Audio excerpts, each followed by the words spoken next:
We're dropping knowledge on GRAMBO grows, talking about plants and how they go. Let's go. From the seeds to the cure, we always smoke pure. Nothing but good vibes up in here. We blaze the ganja, keep it fire. GRAMBO grows, burning desire. Learn about cultivation, step by step, new kids. Rock out the negativity. Cannabis vibes up in here. GRAMBO grow, rhymes up here. Grow, my with tonight.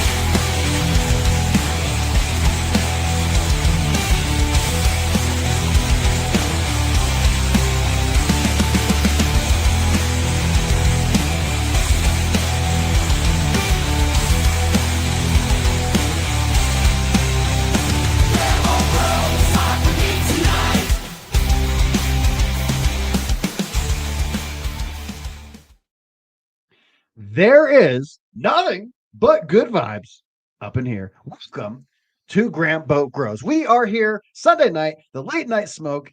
Guys, if you knew how little energy I had even 30 minutes ago and how much energy I'm pumping out to you guys right now, you wouldn't even believe it. The power of water, cannabis, and rest has brought me here back tonight. Couldn't find my headphones, so I hear better. I should be wearing these. It's like someone not wearing their glasses because they feel like a nerd. My cool little conductors on there. So I am back, you guys. It has been every time I think I'm getting better. I've been sick for several weeks. I obviously have some sort of weird like virus or something, and I missed the Missouri or the Michigan hangout. Dude grows. I'm gonna miss going to Vegas with the Jug Dealers this week. I just I can't hack it. So I got my doctor's appointment finally set up for Tuesday. Gonna get in there and get it done. And shout out to extract seller Kyle. Man, he personally he heard I wasn't feeling good and just dropped a bunch of edibles on me. I got some of the Tropicana lemonade from Tops, and it's been so nice just to have the homies come to your rescue.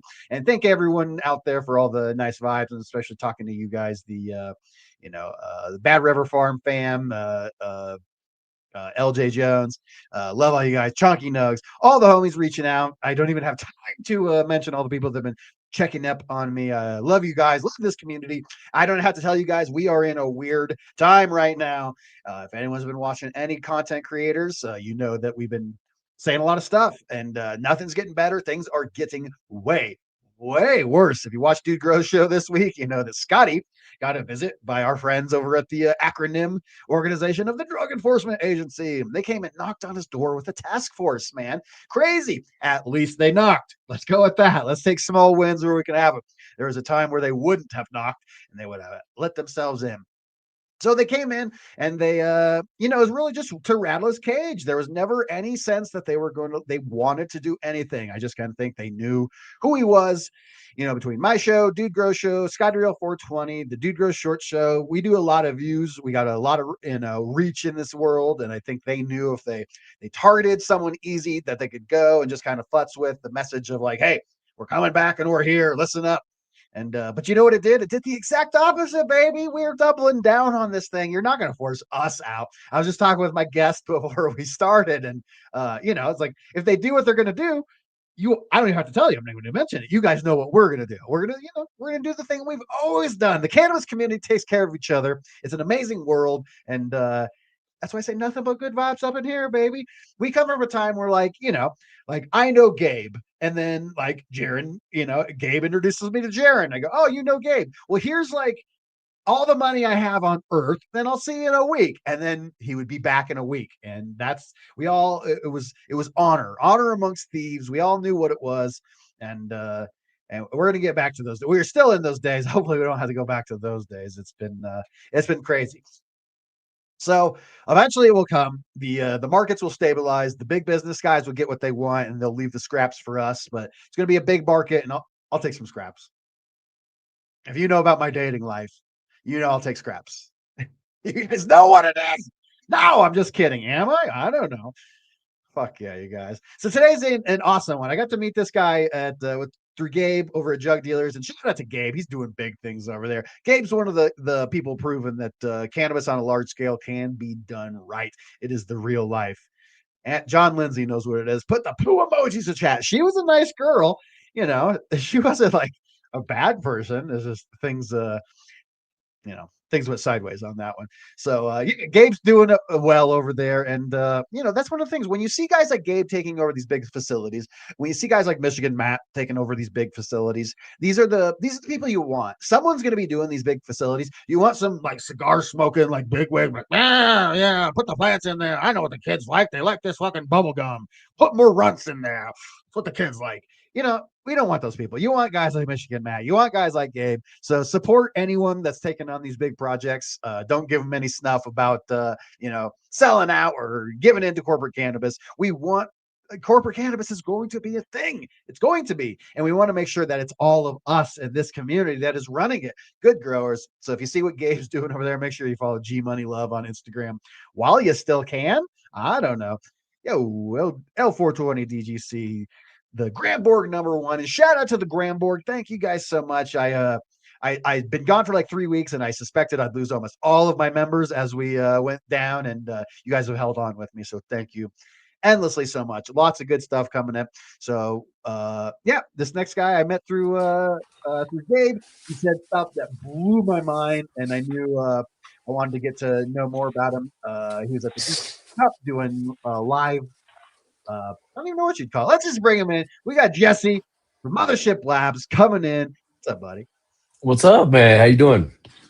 I'm doing well. The adrenaline's kicking in. It's stand-up comedy. We call it the stage health.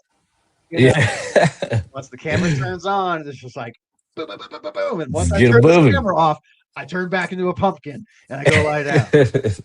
Well, I sent you a cold buster shot recipe, man. It'll help you feel better. Stuff's great. So I will be reading that. I will be anything we can do that isn't I took some Sudafed, a bunch of crap. Yeah. So well, glad to be here, man. Yeah, you are. You're just like one of the hardcore dudes. You've been around, been growing in the cannabis world since like way before you should have been. You've been a grower, a smoker, a toker. You really know your stuff. And I met you as a tissue culture guy. You're one of the preeminent up and coming tissue culture guys. And once again, there's going to be a lot of people coming in. Big money's going to be coming in. A lot of people that are going to be doing things for the not right reasons or the right reasons. And that's why I think everyone needs to throw their weight behind you. The first time I heard you talk, I was like, this is my guy. I was like, let me get your Instagram. Before you go, I need to know more about, I want to support what you're doing. And so what is tissue culturing? How did you get into it? Why is it important? Let's start with the basics. Yeah, I do appreciate it, man. So tissue culture it's been around for a long time, and they do it for all kinds of tissue. I do the plant tissue, obviously. So it's a way to preserve your genetics. You can get rid of viruses. You can use it for all kinds of other stuff, even genetic modification, and tons and tons of different things you can do with it. What our program's focused on is getting rid of pathogens. HLVD, one of them. You can get rid of all pathogens, and then genetic storage.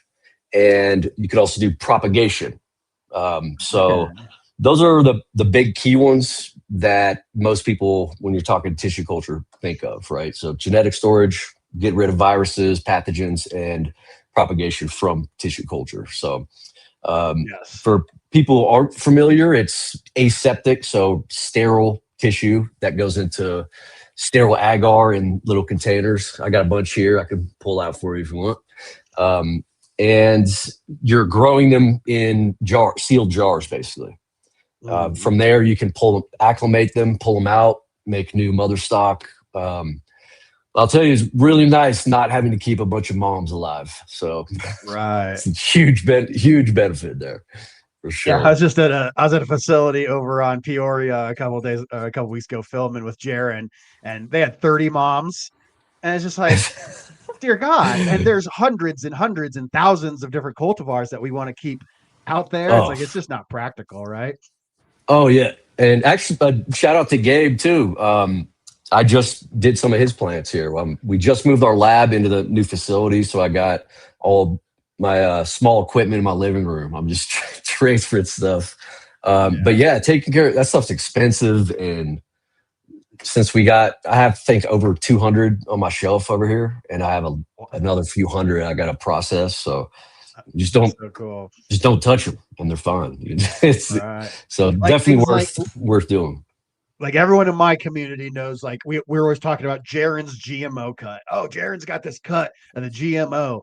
And then this is like a way that we can take cuts and essentially just like without any crazy, well, I was about to say without any voodoo. There's some voodoo going on here, like, but it's not good old boy tricks. You're not spreading weird chemicals all over it and doing all sorts of weird stuff, and you got to preserve it. And so you did Jaren's GMO, eh?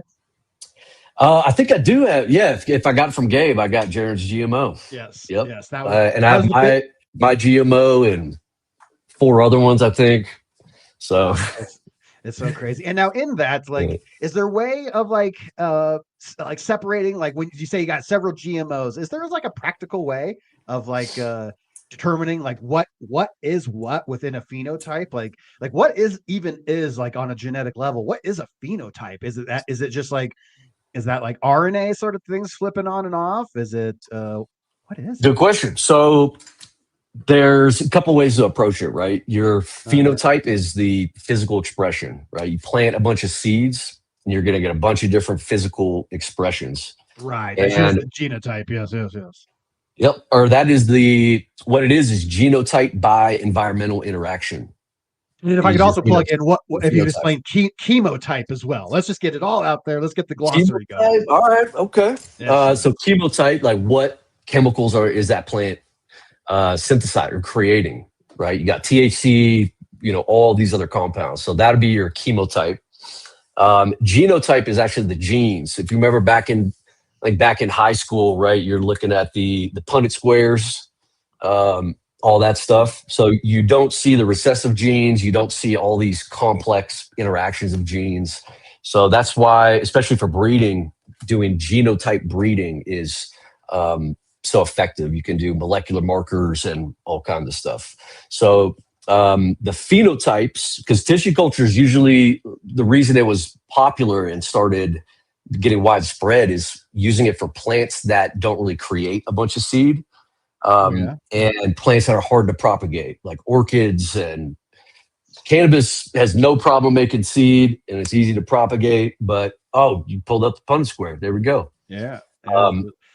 So it brings me back. Yeah, Mr. Fleender, dude. I think about him all the time. Hilarious. So just in that Punnett square, the phenotype is those dominant traits that are expressing, right? But since cannabis is easy to propagate, easy to make seed, but we latch on to these phenotypes and we don't want to lose those, that's why tissue culture is effective for cannabis, basically. Otherwise, you just plant seed or, like other crops. So we came to find like Jaren's GMO. My GMO might be different. I have no idea. I haven't grown it, but if I try to plant those seeds again, I'm going to get a bunch of different phenotypes that are different than the GMO cut that I have. So that's really the reason it's effective for cannabis, for genetic storage, and why we're using that. So yeah, and I can hear all the naysayers out there. It's like, oh, well, we need to be having people do that. Look, this community is huge. So for every person that's going to use synthetic seeds and genetics that have been cleaned up, as another person happy enough to just pop a bag seed, just like anybody else. I don't think we're losing anything. Yes, keep popping seed for sure. Yep, that's the way to do it. And you could stabilize. You could continue breeding until you get stability from seed, right? Which is ideal scenario, but there's so many flavors that. I do know some people that are working lines to create stable seed lines and triploids and all this other stuff. But my thought is by the time I finish that line, nobody's going to want it. It's going to be the future weed coming out. So, and I'll continue breeding that way for parental line stuff to have like traits I want to share with everything we're breeding. But it's tissue culture is easy if it's done properly. I saw somebody mention about resources or learning. So we're going to be, we'll have classes and like a subscription to where we can have master classes, formulas, recipes, SOP, everything. And I'm probably going to just start doing live so people can just see it in action and not really be as intimidated. Because that's another thing I get is people thinks it's really difficult and it takes millions of dollars to build a lab, and Right. it's just not true. You can do it. Yes, this is one of those things that when I found out, because you came to Dude Grows Cup and you were doing some live kind of Yeah, showcasing I out there, forgot and about I hadn't met you yet, so I just was Yeah. like, oh, things are crazy there. I wish I would have got a chance to go over there. What kind of things were you doing live? Like, what could you do out in the open atmosphere? Pretty much anything tissue culture wise, right? You're not Wow. like dissections or meristem excisions is one most people are familiar with, where you're taking like the group of cells at the very tip of that shoot. It's how you get rid of the viruses, all that stuff. So you can do that. You can do just transfers, multiplication, as long as you have that flow hood, or you can even use like a still air box or something. I've done it in just a cardboard box in a pit just to show, like, because you're just trying to prevent any airborne contamination from getting on there, right? Okay. So that and just aseptic technique or sterile technique. So you're not just smearing stuff all over your plants. You don't want anything in there other than the tissue. So yeah, you can go. I know people that spent millions and millions of dollars on lab. There's a flow hood right there. Interesting. Yeah, millions of dollar labs, and they can't figure it out. And I know people that spent $2,000 over a course of a year or two, and they're crushing it.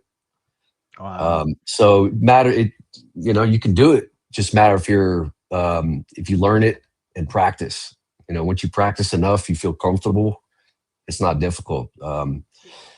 Definitely encourage people to at least check it out and try it. And don't spend a ton of money until you're feeling good, because it can be done. It makes me think of like I've ever since once again, anyone that watched the Dude Grows episodes last week, we went into what happened with Scotty, and now me and Scotty Real are just sitting there, we're smoking joints all night, and normally we talk business and fun stuff, and we put our tinfoil hats on, man. And there's some people that think that things like HLVD, this is like true conspiracy, are maybe less natural phenomenon and more man-made things to kind of like what was the stuff they did in the 70s, the shit that was at the like paraquat, things like that. Yeah, The government was trying to like do all this shit. And so like in a world where some crafty people who hated weed wanted to start passing around things that infected genetics, this is kind of a safeguard that no matter what you kind of put in there, you can get back out, right? Yeah, absolutely. And if you start with clean stock, right? Because I used to do node culture just to preserve, but over time, if there's anything inside that stem, that's going to grow as the plant grows, right? So I do everything from just like a group of cells. They pop out shoots, and then from there you have clean genetics, as many as you want. You can multiply them rapidly, and go from there. If I want to pull something off a shelf, I can just pick from my catalog and start growing it, man. I'll send you my catalog too if you want to try some different flavors. For I sure. got you. Yes, I'm super stoked. In fact, a breeder just sent me something I'm very stoked about. He's putting together a GRAMBO cookies strain. I've been talking about how I've to run a heard. strain, and Overcast Organics put it together for me. The seeds just got Awesome, here, man. and if it turns out it's something that I love as much as I hope I'm going to love it, it's going to see a stop towards Mothership Labs. And Bring it on over. Yeah, I'll keep that in storage for the crew for you, man. Happy to do it. I got you. Or I'll teach you how to do it too. Come to the lab. So this is I'm immediately affected, as we call it, the curse of knowledge. You know things that other people don't, and you just assume everyone does. So right out of the gate, I'm like, oh, tissue culture, this and that. And I'm realizing as I was scrolling back through chat, a lot of people are already confused. Let's start. We've kind of like got a little. We've opened up some avenues that I'm excited to ask you about here in a couple minutes. But let's start at the beginning. I come to you.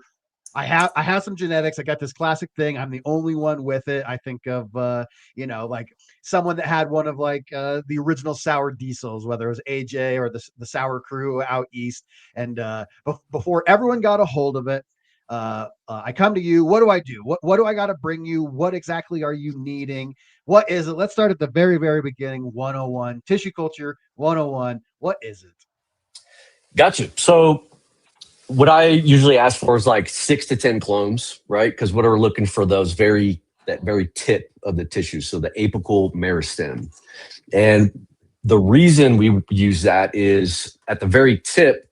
I was hunting the GRAMBO cookies. Nice.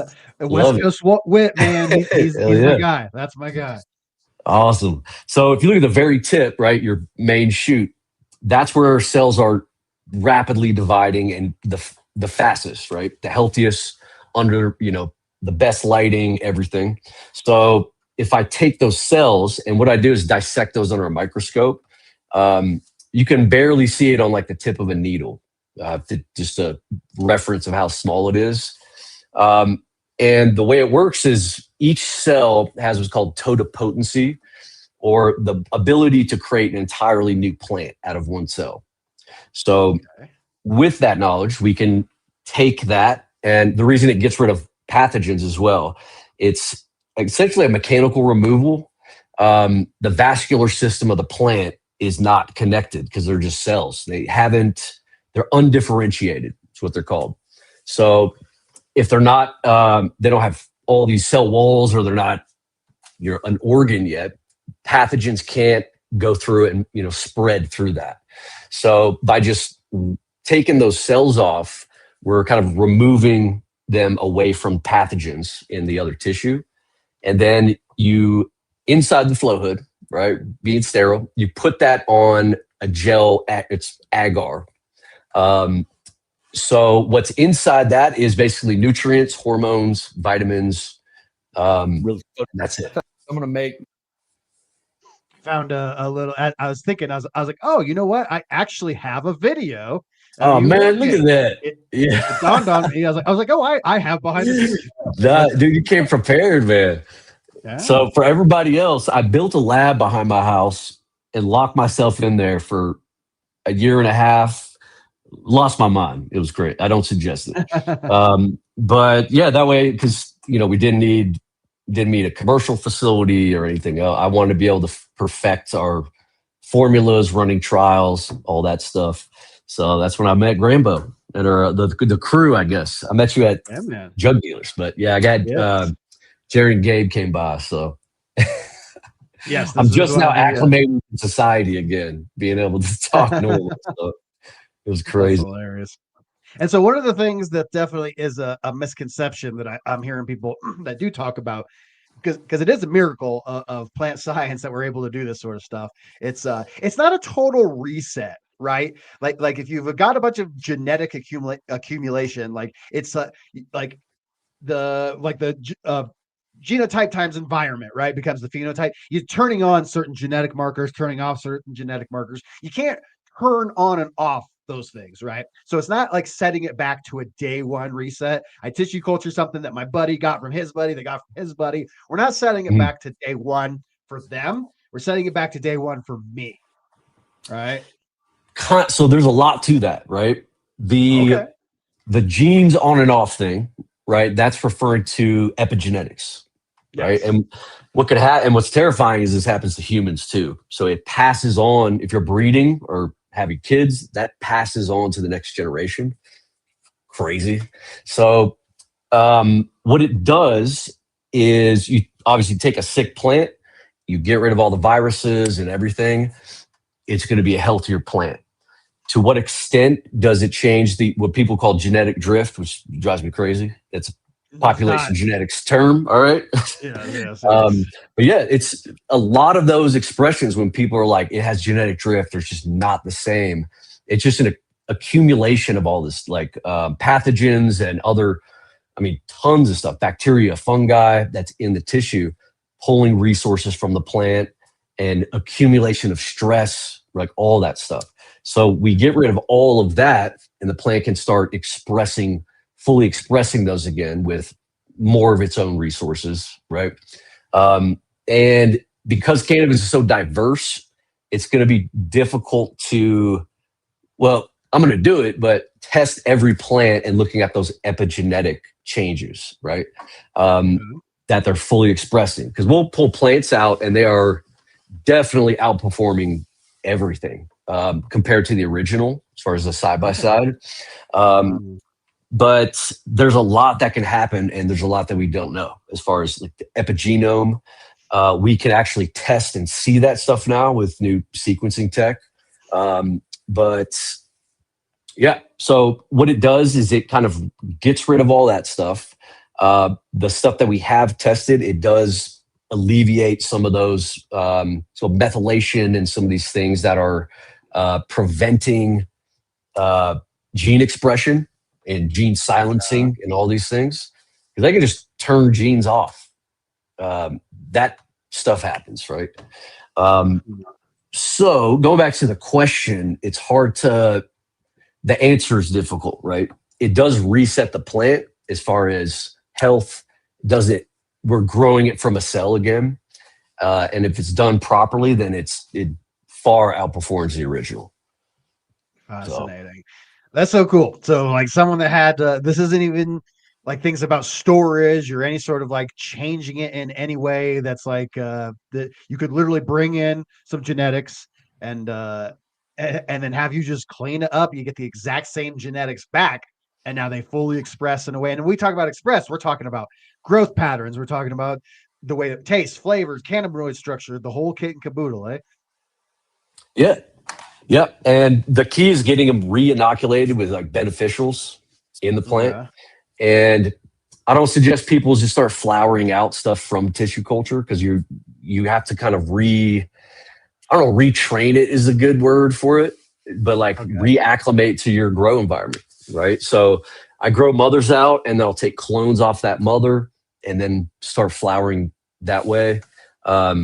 It's kind of like erasing the past memories, right? And you're giving it new memories. It's like a simple way to put it. So yeah, I mean, and then storage, if it's done properly, because that's another thing people talk about, like mutations and just all the bad stuff that tissue culture can do. It absolutely can do it.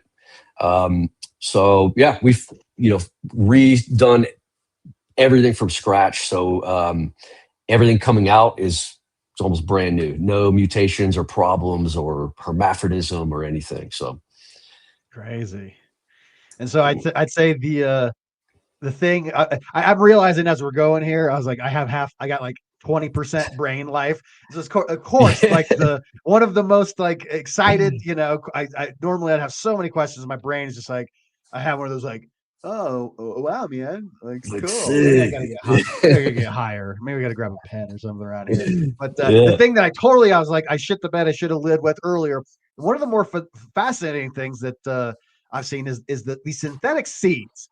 Right, this might be one of the most fascinating things I've ever seen in my life. They look like little caviars or something, maybe like boba or something like that. They're these little gel balls, and inside of it's this little green little plantlet, right? And so let's talk about synthetic seeds. How do you process those? And then is that the future? Will we all be popping synthetic seeds? Obviously, no one's ever going to stop popping seeds, but in the industry, will it be is this going to be a common thing that we're going to be doing, the synthetic seeds? What are they, and what are we going to be doing? Yeah, so everybody loves synthetic seeds. I was posting about it and everyone's like, what is that? So they are cool. So all it is, and I think in the culinary world too, they do some of that same stuff, is just encapsulation of tissue.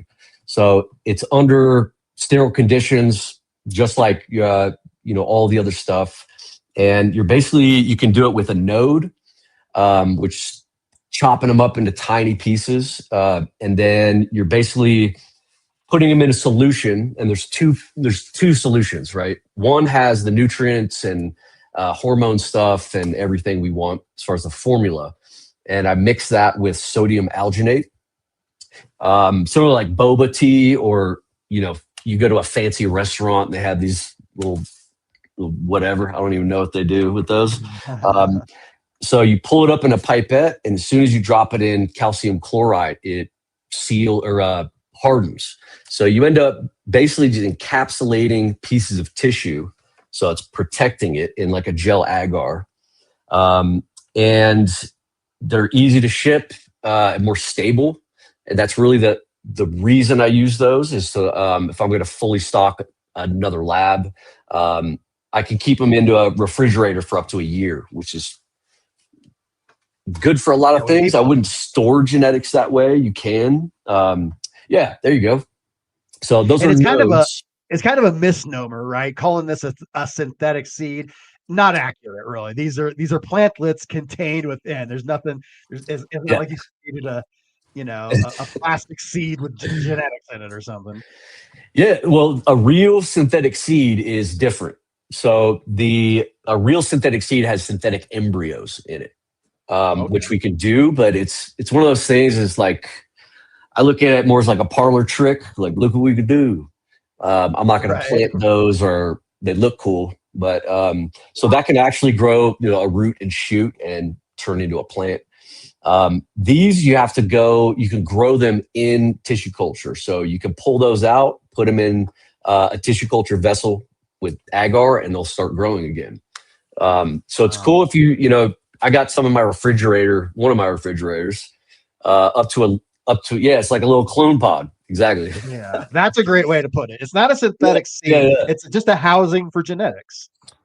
That's just the name scientists gave them. So again, the true synthetic or true version of this is synthetic embryos in there. So you can, like I said, like shipping tissue culture vessels and fully stocking a lab, like that's a lot of space and shipping. And so these are like act as a way to protect them really well. And as long as you have a lab on the other side, a Petri dish, something like this big, I can fit 200 of those instead of like boxes of TC vessels or just clone stuff. Right. So it's a good way, scientists on their side, that now they have 10,000 copies of whatever. And they can put those into production or tons of different genetics.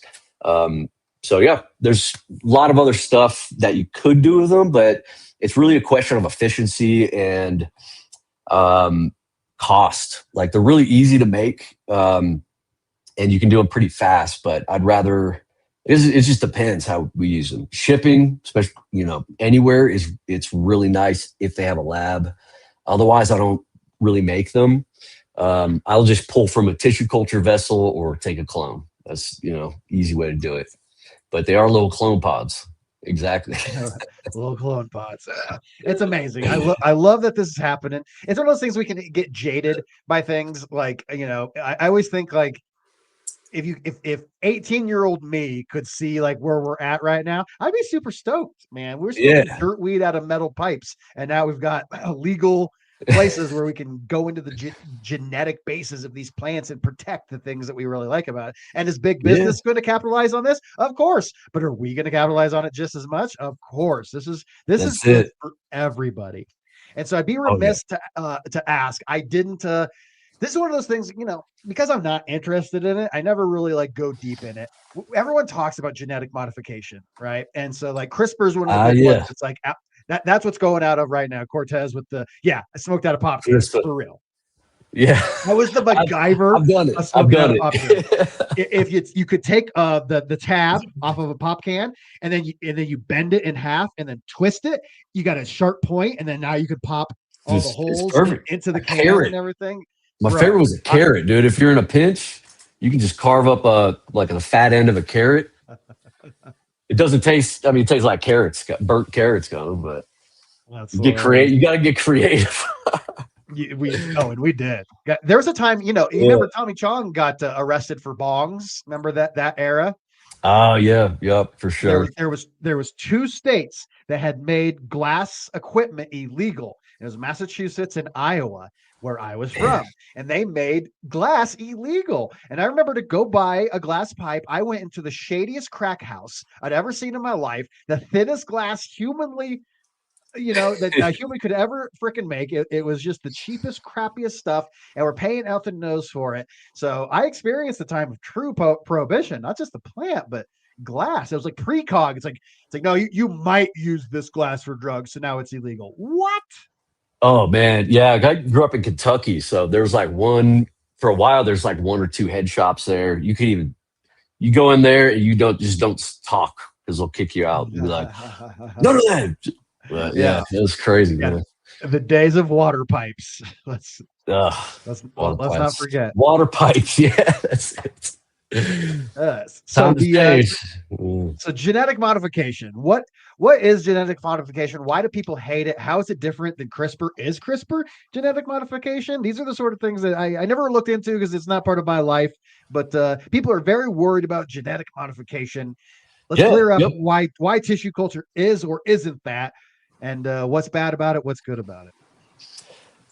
So there's a lot of good things. I'm gonna start with the good.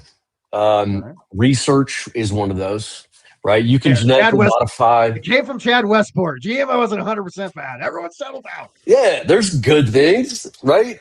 Let's say we're studying calcium uptake in a plant, right? You can use CRISPR. So CRISPR is like a tool to use for this.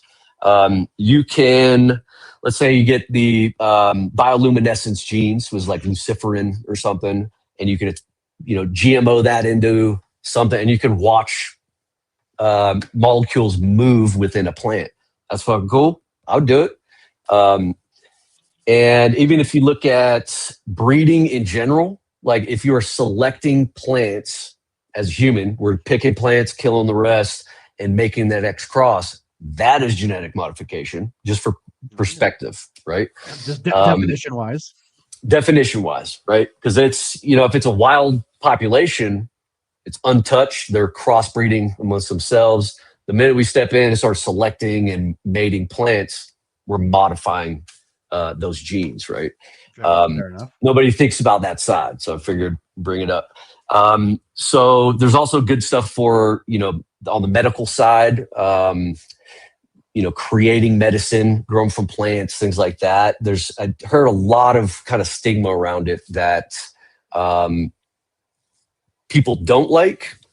Some of that stuff, I think my perspective, because I just do classical breeding.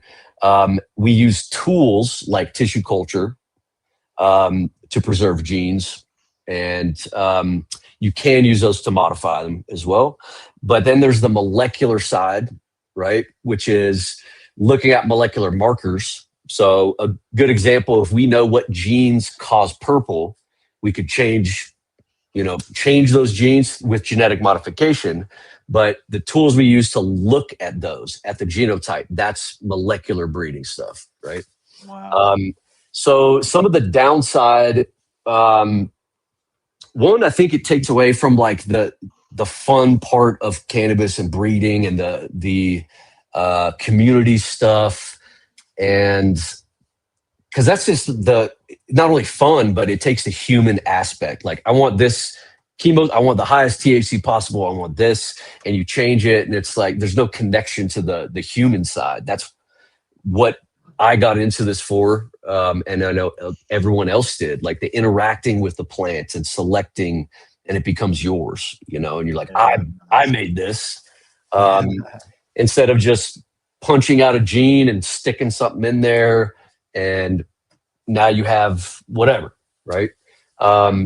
So there's a lot that, as far as the other, like the process that I'll touch on too. This stuff is complex. With CRISPR, it's accurate as far as like what people are going to chop out and change and do whatever. But we still have a lot to learn about the interaction between even like the epigenetic level, like what happens to everything else. Like it may be a bigger plant, or you changed, this gene, but there's stuff that I assume that we just still do not know. Like how does that affect everything else? And the pictures like plant memories, right? Like we wipe this memory clean and then we reacclimate it to your garden and things like that. What else can it do? What are the long-term effects, even in like humans and everything else? I don't know. I know people that do that gene modification stuff all day. And they're successful with it. Actually, check out, it's called Light Bio. The example I just used, they took a pansy and they made it glow in the dark. I mean, that's pretty sweet. I got one of the first ones released, and it literally glows. Like, I took it in my bathroom, and the petals of this pansy just glow. They don't stop glowing. So that's a cool thing for, using gene modification, right? More of a novelty, but definitely pretty freaking cool. Yeah, holy crap! I believe I found one. Let's take a look here. Yeah, so they took genes from modified, like, glow in the dark mushrooms, right? They bioluminescence. They took those genes and then they modified the proteins that will break that down. And if you ever had like a glow in the dark bracelet as a kid, you got to hold it up in the sun and charge it. So it breaks down essentially. So this just keeps glowing.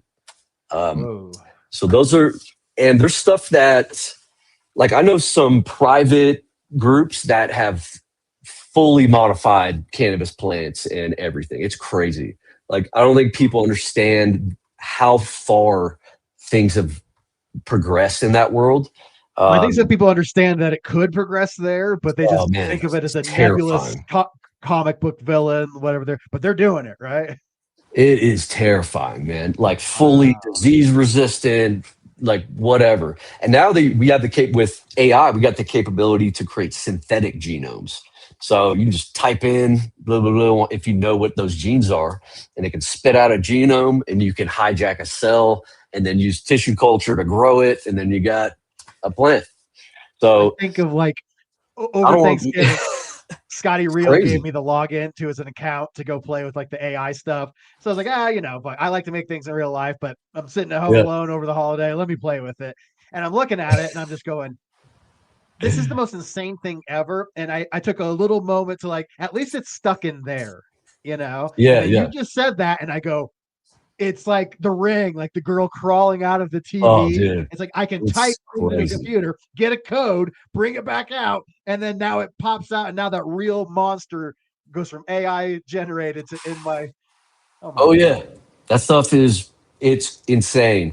But so think about, put that in one side of your mind, and then the other side is like, I'm chilling on your podcast because I'm working on plants and doing this, and you got the GRAMBO cookies coming, and, like, it eliminates all of that stuff, and that's why we do this shit. Wow, there's a time where I could fax you, like, just genetic markers essentially, and then have you 3D prints me. You know what I mean? Wow, the future's gonna be weird. It's like, it's not fun. I mean, it's cool, but it's not fun. It's not fun for me. It's fun for on the science side of me, I think. But intellectually. Yeah, but I mean, that's the community aspect of where cannabis was and is, and hopefully will stay with all the stuff going on. It kind of eliminates all that, and it doesn't have the stories behind it, and I think that's important, man.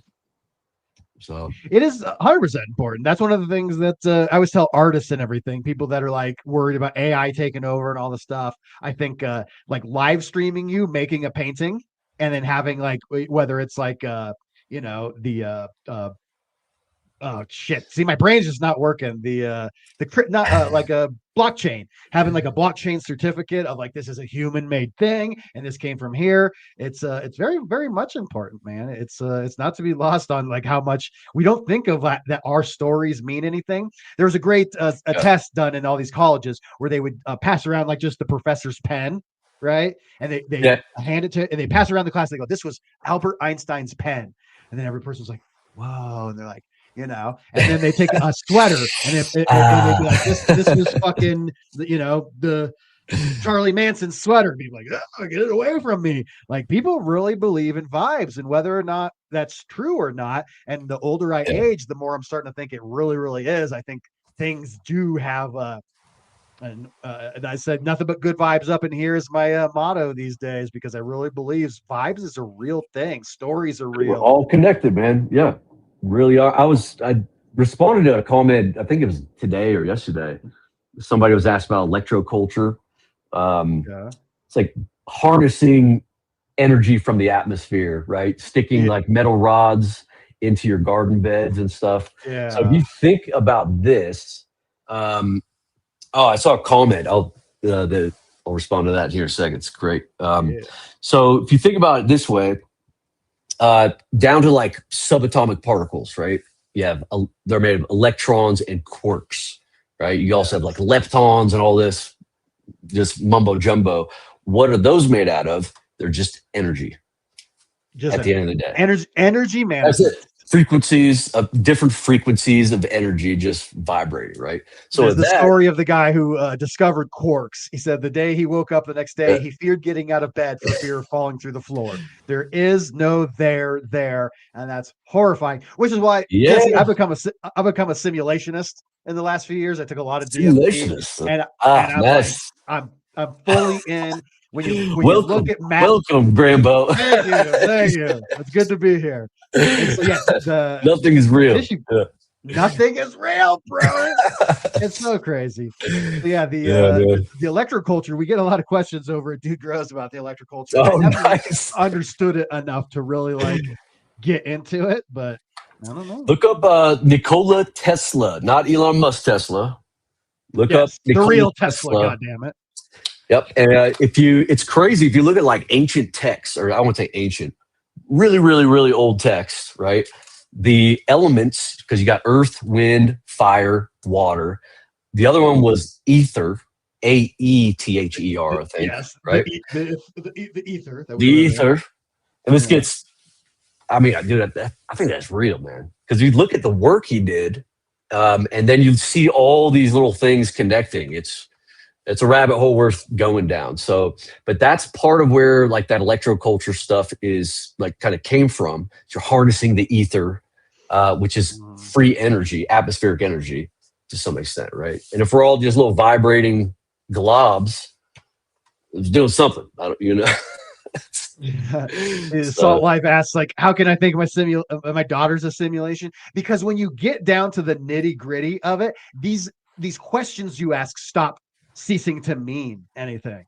It's just like what is anything? What does it mean to be real versus not real? When you start getting down and what is life? Nothing. What is yes? And how would we know the difference? And at what point do you just throw in the towel? Where it's like it's literally just it's semantics at some point. Like what do we say? Viruses aren't technically alive yet. Like here I am, it's doing all sorts. It's hijacking me and running me like a machine. And then are we alive? We're like a combination of bacteria and billions of cells that have all decided to work together out of selfish, there's some people that think that we're just gene robots. The reason I even care about my daughter is because 50% of my genes are in there. And then it's just a psychological manifestation that I'm back rationalizing. Oh, that's my progeny. I got to protect her. No, I'm a gene robot, and they're in there with sticks, pushing me around. I had a picture of you as like a prospector, mining for gold. I'm so high right now. I protect my progeny. Look, we're all in it, baby. We're all in it. So let's get it back to reality. One of the things that kind of blew my mind is to show that how little I knew about tissue culture is there's companies now offering at-home tissue culture boxes. And I thought, once again, I was like, PCT, you need all this kinds of crazy stuff. Should people be buying that? Is that a thing that can get you in more trouble than any good? Like, what's the deal with at-home? So, at-home TC stuff. Well, I mean, you can get a setup for really cheap, cheaper than anything I've seen on the market. I won't say name anyone. Start there. I always, because of the ingredients, you can buy all that stuff for super cheap, like bags of for at least for synthetic seeds, right? I think it's great for people to understand it and try it and broaden your perspective of just the different tools you can use.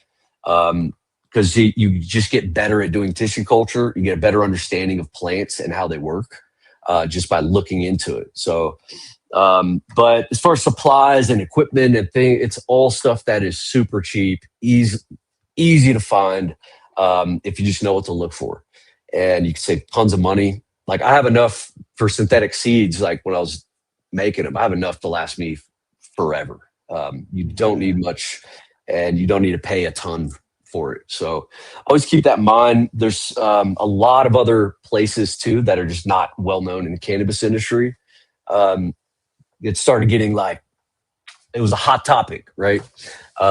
So yeah, it doesn't have to be a kit, or you can do it on a budget and practice.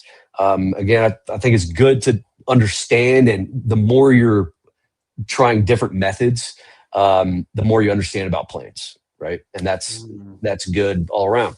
So, and we're going to be doing master classes as well. So I saw somebody commented that one.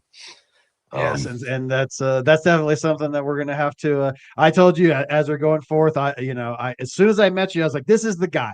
I've been on this trip for years and years and years, where I go, like I study business, I study culture. I'm the most. I would say I'm the most charismatic autistic person you've ever met. I seem normal, but I'm not there, baby. And so I look at it. Too, and I would say I'm Uatu the Watcher. Some people get that reference, some people don't. I live on the moon. I'm here just to look at people and just document what I see. And so I don't look at it through an emotional lens. When legalization happened, it's like, oh, big business is going to take over. Yeah, no shit. That's exactly what they're like. They're following the exact playbook. Am I surprised at all? And so when that's going to happen, that's where my podium has been, is make sure that you people in the chat right here, Jesse can speak. You're not some special person from, some college or some family that's like put you in a position where it's like, oh, I'm the tissue coach. You're just a guy with a passion who decided to like ask a few questions, start picking up a few things. And next thing you know, you're in the industry. Anybody can do this, right? You can be the change you want to see. Yeah. Oh yeah, and that's like when I started, at least the legal industry in Colorado. I've always been kind of like a bridge in between, right? But when I first started growing, nobody would tell me anything. Like I've been growing for a very long time, but that's what we're trying to help people with. Is like, here's how to do it. It's not hard. First, grow your own plants. It's easy. Do your own. Do it. Grow it. That's something that you're not going to a dispensary and paying for just garbage. It's terrible. So grow your own dispensaries. There's good dispensaries out there. There's a lot of good dispensaries. Good growers. Is now working and get good weed out of it. Killing it. Yeah, it looks fantastic out there. But you don't want to deal with the infrastructure of like all the like it's why we have good dispensaries in Denver, because there's freaking 1,000, and so of course 5 are going to be awesome, right? Oh yeah. Yeah. If you look and you can't grow, just look into it and find good people and that grows good product, clean product first. And then if you want to learn tissue culture, if you are growing at home, it's not that hard. We did a lot of work. I've been doing this a long time, and along with like DNA work and laboratories, and then cannabis as well. So we hope to make it simple for people to do it at home if they want. And I'll just be doing lives and we can walk people through it. You can come over to the lab. We'll do it, live, whatever. Because let's say you find something that is medicinal for you and it is valuable, then you can keep it forever, right? And you have your own medicine or different flavors but we did a lot of the research and a lot of the stuff that we got it figured out. We do it really well. So the formulas, the methods, the everything. That way it is achievable if you want to do it. It just takes practice. And I guess discipline is a part of that, right? Because you're not gonna start crushing it right away, right? Just like the first time you learn how to clone or grow weed, you're like, I have no idea what I'm doing, but it starts making sense really fast. The biggest part of the learning curve is just feeling comfortable in a flow hood or working, sterile technique and that stuff. We've done everything else for you. So look forward to getting that. We just moved our lab, so I got set up and do a bunch of stuff, and we'll start live streaming and doing some classes for everybody too. That is sick. So yeah, we're coming. I don't know how. I remember thinking like if I could make it through 30 minutes like with my current energy level, it's gonna be a miracle. I look at the clock, I go, we're 55 minutes in. How the hell did this happen? This is amazing. Yeah. So if people want to if people are interested, if they want to know more, if they straight up want to work with you with their plants, what's the first step? Like, do they have to be in Denver? Can they reach out from other places? Yeah. Anyway, I do consulting for, we build labs, we do pretty much anything. So we're about to redo the website, all that other stuff. So we finally got the lab moved. And Yeah, they got the Mothership Labs is what he's doing over there. It's legit. yeah, You're sucking up genetics and putting them in the mothership. yeah. And you can always hit me up on Instagram too. I got to get the Mothership Labs Instagram moving too. I'm very bad at it, but I'm getting better. So be patient. You can always hit me up Low Key High Tech. And I'm always happy to help people if you got questions or anything. So give me a shout, and we'll be doing a lot more stuff soon. So, and GRAMBO, anytime you want to chat, breeding, TC, whatever, man, just let me know, dude. Last month, before I got sick, the last episode I did, I was firing on 1,000. I'm asking great questions, and I'm going here. And halfway through this episode, I literally was like, "Oh man, my sweating, getting clammy."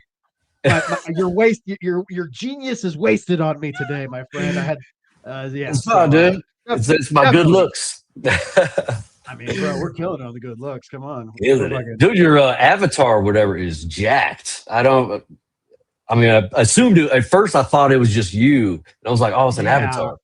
Yeah, it's such a weird experience. Jesse's reference that I put out, like I said, Scotty let me log into his anti-GPT account and use some of the animation tools. And I created me. I did a photo real me, but it's the best version of me. His beard looks great. His skin looks good. Perfect. He's in shape. Perfect. He's well dressed, and he's walking around. And I looked at myself and I go, maybe I should like start working harder. It's a weird thing to see like the perfect version of you walking around. Like, that could be me. I want to be that guy. Well, eventually we'll be hooked up to some tubes, and like that version is walking around. And we're just an idiot, or idiocracy. One of the two. Right? I mean, or we're already in that, and when we die, we pop out in the video game and go, "Wow, that's such a crazy thing." Who knows? But God bless the simulationists, Jesse. God bless. Yeah, we're still out here, dude. Good. Hell yeah. So go over, find Low Key High Tech. It's a good time to be lazy on the updating things because they're banning us left, right, and center. And as the website's getting updated, Mothership with no you don't use an O, but in the URL it's got the O. So Mothership Labs. Either one works. It should go there. Yeah. We're going to start adding a bunch of stuff. YouTube channel. We'll have an app so we can, not get shut down and stuff. That introduced me. The reason we have the Jug Club. We got banned left, right, and center from every single thing I could do. And I was kind of beating my head against the wall. I don't know what to do. Yeah. And then Jesse's like, look up this. We're starting an app and we're starting all this stuff. And I was like, oh, yeah, man. Like, yeah. And then sure as shit, it worked. And now we've got the whole club set up. Oh, nice. Dude, that's great, man. That video of you that I showed, that's over at the Jug Club. Go visit club.jugdealers.net and join the Jug Club. Awesome, man. Well, yeah, we'll do a bunch of fun stuff, and I'll try go back and answer other people's questions, and hopefully make some more content for everybody too. So I'm always happy to help, man. Do some cool plant stuff. I'll see you in real life very soon, and after the holidays, I'm getting you back. This one's once again, my brain sucks, but I got so much more I need to know. Dude, anytime, man. It was great. Thank you for having me, man. Shout out to everybody that joined us. We're excited to be a part of it, man. Hells yeah! All right, brother. Well, I'll see you soon. All right, take it easy. All right, man. We did it, you guys. I was worried about that one. It was definitely the. Like I said, I dropped my kid off around 5 p.m., took a nap, got back, was just not feeling it. And yes, this is an amazing one. The future is bright. The future might be dark. As I said, the AI is the new normal. Here's the thing. You can already feel the AI, the tolerance for it's going away. You know, is it neat? Is it fun to play with? Yeah, it's neat. It's fun to play with. But you know, as we go forward, I think we're in the middle of a loneliness crisis, and I think a lot of people are. You know, you feel it right there. Fuck AI. That's not the right feeling. You know, we're gonna fix a lot of stuff. You know, my mom died of lung cancer, and if I could plug her genome into a AI algorithm, and it could have identified what genes need turned off to keep her alive, I probably would have done it. You know, and there's nothing glorious in saying fuck anything or loving anything. It's us to be irrational people as we move forward. So just remember that and connect with your other humans. The thing that's going to survive us against all the corporations to AI. You know, at least right now corporations are full of humans. What happens when it's just an autonomous corporation? That's like there's a virus. What you know, just an autonomous thing in the world. Here's the thing.